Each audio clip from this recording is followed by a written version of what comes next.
नमस्कार, सुप्रभात न्यूज छत्तीसगढ़ में आपका बहुत बहुत स्वागत है।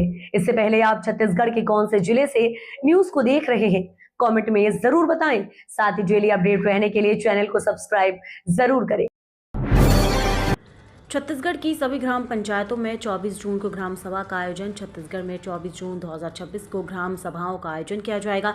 पंचायत एवं ग्रामीण विकास विभाग द्वारा ग्राम सभाओं में जनहित से जुड़े विभिन्न महत्वपूर्ण विषयों पर चर्चा एवं निर्णय लेने के निर्देश दिए गए हैं।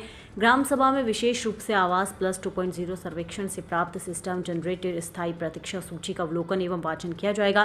ग्राम सभा द्वारा शासन की मार्गदर्शिका एवं ओपी के अनुसार पात्र हितग्राहियों की प्राथमिकता सूची तैयार की जाएगी तथा ग्रामीणों से प्राप्त दावे आपत्तियों को नियमानुसार प्राप्त कर निराकरण की प्रक्रिया पूरी की जाएगी।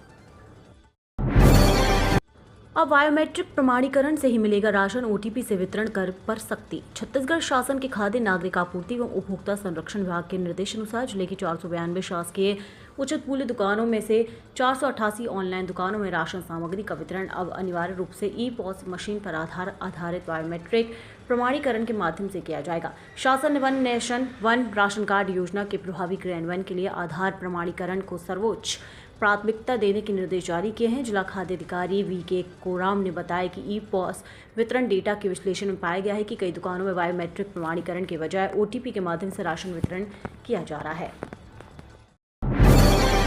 छत्तीसगढ़ के सभी राष्ट्रीय उद्यान एवं अभ्यारण्य पर्यटकों के लिए बंद। मानसून को देखते हुए छत्तीसगढ़ के सभी टाइगर रिजर्व, राष्ट्रीय उद्यान और वन्यजीव अभ्यारण्य पर्यटकों के लिए बंद कर दिए गए हैं। ये सभी संरक्षित वन क्षेत्र अब 1 अक्टूबर तक बंद रहेंगे। जिन संरक्षित वन क्षेत्रों में पर्यटकों का प्रवेश पूरी तरह से प्रतिबंधित रहेगा उनमें आचान कंवार, उदंती सीता नदी टाइगर रिजर्व, वार नवापारा अभ्यारण्य और कानगेर घाटी राष्ट्रीय उद्यान शामिल हैं। वन विभाग के अनुसार 2 अक्टूबर से इन सभी संरक्षित वन क्षेत्रों में जंगल सफारी और अन्य पर्यटन गतिविधियां फिर से शुरू की जाएंगी।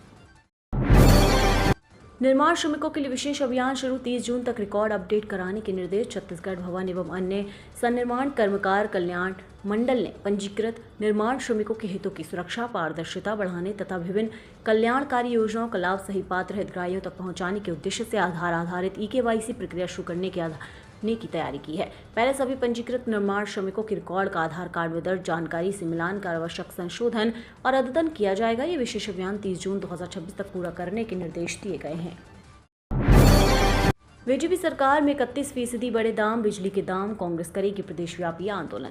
छत्तीसगढ़ में बिजली के बिलों में वृद्धि की गई है। प्रदेश कांग्रेस अध्यक्ष दीपक बैज ने बिजली बिल के दाम में बढ़ोतरी का विरोध किया है। उन्होंने कहा कि बिजली के दाम बढ़ाना जनता पर अत्याचार। कांग्रेस बिजली के दाम 5000 बढ़ाए जाने का विरोध करती है। इसके साथ ही बैज ने घोषणा करते हुए कहा कि बिजली के दाम बढ़ोतरी तथा स्मार्ट मीटर वापस लेने के लिए कांग्रेस आंदोलन करेगी।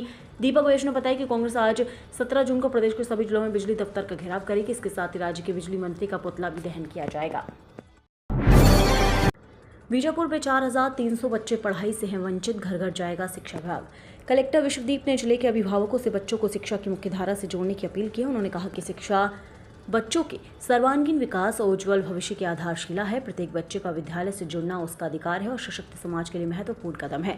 कलेक्टर ने बताया कि पूर्व में माओवाद प्रभावित होने के कारण कई स्कूल अन्य स्थानों पर संचालित थे। अब जिले में समान स्थिति और क्षेत्र नक्सल मुक्त हो गया है। विद्यालयों और आश्रमों को उनके मूल स्थानों पर पुनः संचालित किया जा रहा है। इससे बच्चों को अपने गाँव के पास ही बेहतर शिक्षा मिलेगी।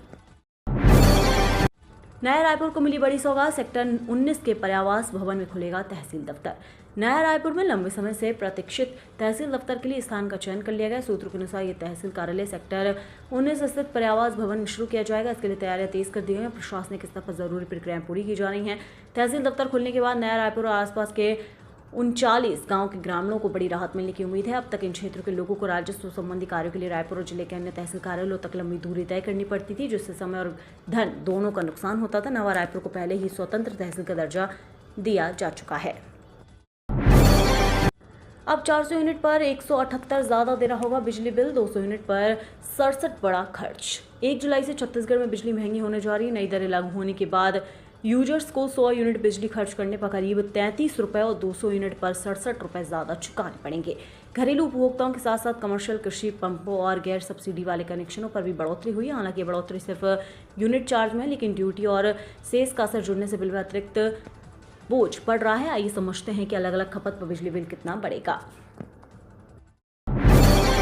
हरियाली की नई पहल, सीड बॉल से जंगलों को मिलेगा नया जीवन।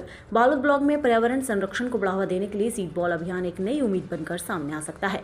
मिट्टी, खाद और बीज से तैयार इन छोटे छोटे गोलों को जंगलों और खाली जगहों में डालकर आसानी से पौधों को उगाया जा सकता है। सीड बॉल का सबसे बड़ा फायदा यह है कि दुर्गम इलाकों में भी बिना ज्यादा मेहनत के हरियाली बढ़ाई जा सकती है। मिट्टी और खाद की परत बीज को सुरक्षा देती है और बारिश के मौसम में यही बीज अंकुरित होकर नए पौधों का रूप लेते हैं।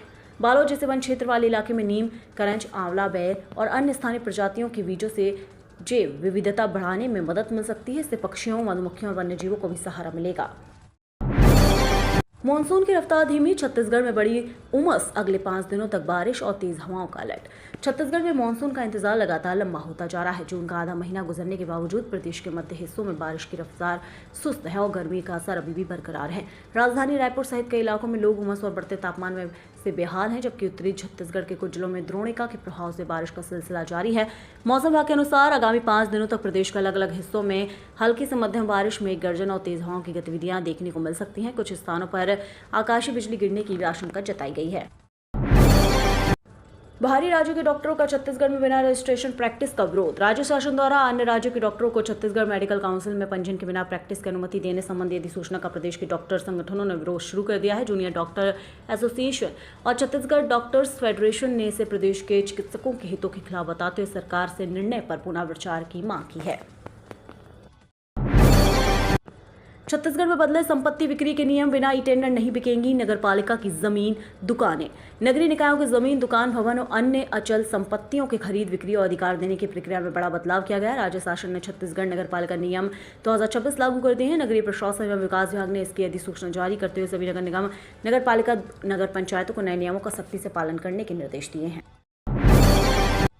छत्तीसगढ़ में निर्माण कार्यों को मिली नई रफ्तार। छत्तीसगढ़ में सरकारी निर्माण कार्यों की सुस्त पड़ती रफ्तार को अब नई ऊर्जा मिलने वाली है। प्रदेश के नगरीय निकायों में लंबे समय से लंबित विकास कार्यों को गति देने के लिए राज्य सरकार ने लोक निर्माण विभाग द्वारा जारी नवीन दर अनुसूची को नगरीय निकायों में भी लागू कर दिया है। नगरीय प्रशासन एवं विकास विभाग ने आदेश जारी कर प्रदेश के सभी नगर निगम आयुक्तों और मुख्य नगर पालिका अधिकारियों को इसे तत्काल प्रभाव से लागू करने के निर्देश दिए हैं। सरगुजा में होगा राज्य स्तरीय योग दिवस का मुख्य आयोजन, सीएस ने की उच्च स्तरीय बैठक। छत्तीसगढ़ में आगामी 21 जून को 12वें अंतर्राष्ट्रीय योग दिवस का भव्य आयोजन किया जाएगा। इस वर्ष योग दिवस की थीम स्वस्थ आयु के लिए योग निर्धारित की गई है। आयोजन को व्यापक और सफल बनाने के लिए राज्य के मुख्य सचिव विकासशील ने मंत्रालय में विभिन्न विभागों के वरिष्ठ अधिकारियों की एक उच्च स्तरीय बैठक ली और तैयारियों की समीक्षा की। बैठक में अधिकारियों ने बताया कि इस वर्ष अंतर्राष्ट्रीय योग दिवस का संभावित राज्य स्तरीय मुख्य कार्यक्रम सरगुजा जिले में आयोजित होगा। मुख्य सचिव ने अधिकारियों को इसके लिए सभी आवश्यक और पुख्ता तैयारी समय से पूरी करने के निर्देश दिए हैं। पुलिस का किराएदार सत्यापन चेकिंग अभियान, मकान मालिकों को दी सख्त चेतावनी। अभनपुर पुलिस ने क्षेत्र में सुरक्षा व्यवस्था को मजबूत करने और संदिग्ध गतिविधियों पर नजर रखने के उद्देश्य से विशेष किराएदार सत्यापन अभियान चलाया। इस दौरान पुलिस टीम ने थाना क्षेत्र के विभिन्न इलाकों में पहुंचकर किराए पर रहने वाले लोगों की जानकारी जुटाई और दस्तावेजों की जांच की। अभियान के तहत पुलिस ने मकान मालिकों से भी अपील की कि वे बिना पुलिस वेरिफिकेशन के किसी को भी अनजान व्यक्ति को अपना मकान किराए पर न दे। किराएदार को रखने से पहले उसकी पहचान, स्थायी पता और अन्य आवश्यक जानकारी की पूरी तरह पुष्टि करें तथा इसकी सूचना संबंधित थाने में भी उपलब्ध कराएं।